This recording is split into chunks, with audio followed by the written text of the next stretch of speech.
ইসলাম বিরোধিতার কারণ।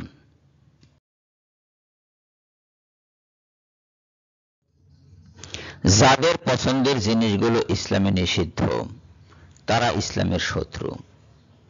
যেসব কাজকর্ম বা জিনিস ওরা পছন্দ করে ইসলামে তা হারাম। মদ ও মাদক, ব্যভিচার, জুয়া, বেশ্যাবৃত্তি, সুদ, মানুষে মানুষে ভেদাভেদ ও শ্রেণী বৈষম্য, সাদা কালোর সামাজিক ব্যবধান, নরনারীর অবাধ মেলামেশা, শরীর ভাজের গণপ্রদর্শনী, নগ্নতা, নগ্ন সিনেমা, অর্থহীন ফুর্তিবাজির মতো এমন অনেক কিছুই আছে যা অধিকাংশ নরনারীর প্রিয়, কিন্তু ইসলামে তা নিষিদ্ধ বা হারাম। এমন একটা ধর্মকে তারা ভালোবাসবে কিভাবে? কেন ভালোবাসবে? তারা তো এ ধর্মকে প্রতিপক্ষ বলে মনে করে।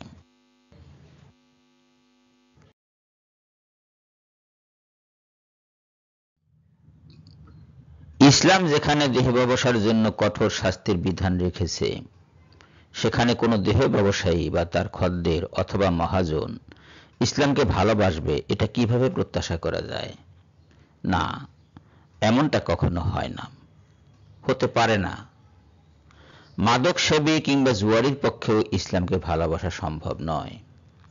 যে নারী তার নগ্ন ছবি প্রদর্শন করে জীবিকা নির্বাহ করে থাকে, সে বা তার কাস্টমার অথবা তার দালালের জন্য ইসলামকে ঘৃণা করার সপক্ষে অনেক কারণ এমনিতেই সৃষ্টি হয়ে আছে। কি করে তার কাছ থেকে ইসলামের প্রশংসা আশা করা যায়? যায় না।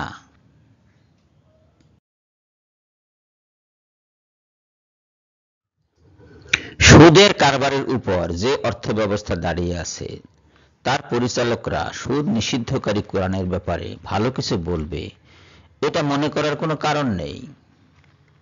অথচ আধুনিক অর্থনীতি, রাজনীতি এবং সমাজনীতি সুদের উপরে দাঁড়িয়ে আছে। শিক্ষা ব্যবস্থাও ওটাই প্রতিফলন।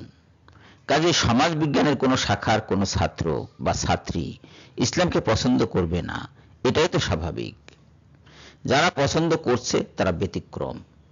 স্কুল, কলেজ, বিশ্ববিদ্যালয়ের শিক্ষার বিপরীতেই তারা সেটা করে থাকে এবং তার জন্য তাদের অনেক মূল্যও দিতে হচ্ছে। অনেক ক্ষেত্রেই তারা বৈষম্যের শিকার হচ্ছে।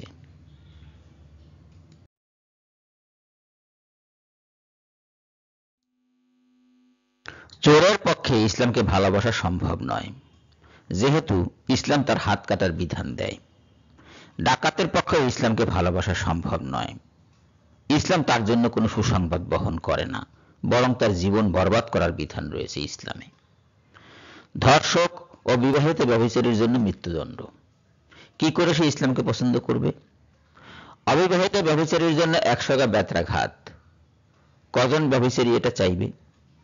পরনারী প্রথমে দর্শন, অতঃপর ধর্ষণ বা আপোষের রমণ যাদের একান্ত চাহিদা, সেই সব পুরুষ কি করে ইসলামের গুণগ্রাহী হবে?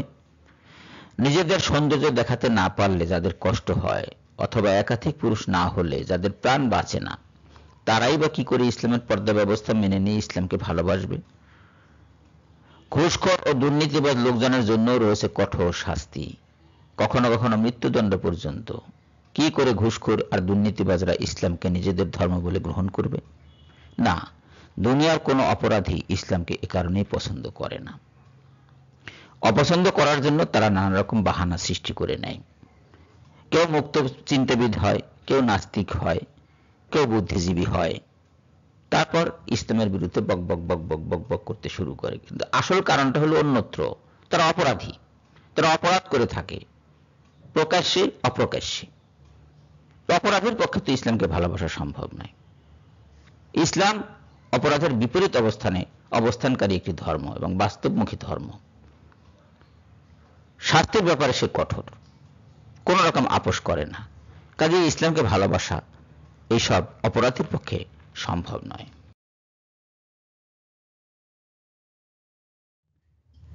নিরপরাধ ধনীদের মধ্যে অনেকে ইসলাম পছন্দ করে না, কারণ ইসলাম তাদের সম্পদের শতকরা 2.5 ভাগ যাকাত দিতে বাধ্য করে। এটাকে অনেকেই জরিমানা বলে মনে করে থাকে। তদুপরি ধনীর জন্য ইসলামে আলাদা কোনো সম্মান নেই। এখানে রাজা প্রজা সমান। কি করে কোনো অহংকারী ধনী ব্যক্তি ইসলামকে ভালোবাসবে? তারা তো বলেই থাকে যে ইসলাম গরিবের সান্ত্বনা। এই সুযোগটাই অন্য ধর্মের লোকজন গ্রহণ করে থাকে। আমরাও তাদের কথা অস্বীকার করি না, কারণ গরিবরাই সত্যের প্রথম ও প্রধান অনুসারী। অন্যদিকে আবার যে যত বেশি ইবাদতগুজার সে তত বেশি পরহেজগার ও গরিবী হালতে বসবাসের পক্ষপাতী। ঠাটবাট ইসলামে নেই। ধনীরা এ কারণেই ইসলাম পছন্দ করে না। অবশ্য ব্যতিক্রম তো আছেই।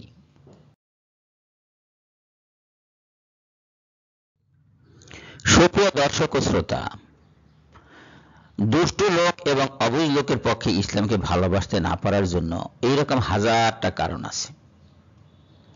ইসলামকে শুধু তারাই ভালোবাসে যাদের মন ভালো, চরিত্র ভালো, যারা আল্লাহকে ভালোবাসে, আল্লাহকে ভয় করে, যারা আল্লাহর কারণে মন্দটা পরিত্যাগ করে ভালোটা বেছে নেয়।